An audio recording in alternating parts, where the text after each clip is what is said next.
राहुल गांधींनी छत्रपती शिवाजी महाराजांना श्रद्धांजली वाहिली आणि त्यामुळे वाद निर्माण झाला। शिवजयंतीवर ट्विट करताना राहुल गांधींनी श्रद्धांजली हा शब्द वापरला। राहुल गांधींच्या ट्विटनंतर भाजपने राहुल गांधींवर जोरदार टीका केली आहे। छत्रपति शिवाजी महाराज जी की जयंती पर उन्हें सादर नमन और अपनी विनम्र श्रद्धांजलि अर्पित करता हूं। अपने साहस और शौर्य से उन्होंने हमें निडरता और पूरे समर्पण के साथ आवाज उठाने की प्रेरणा दी। उनका जीवन हम सभी के लिए सदैव प्रेरणा स्रोत रहेगा।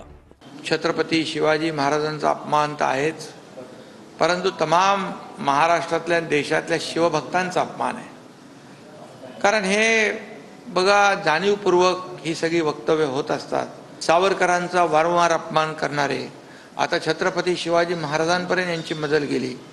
हे चुकून झालेलं नाही, हे स्लिप ऑफ टंक नाही आणि म्हणून त्यांची हे निंदाजनक वक्तव्य आहे आणि म्हणून त्यांनी माफी मागितली।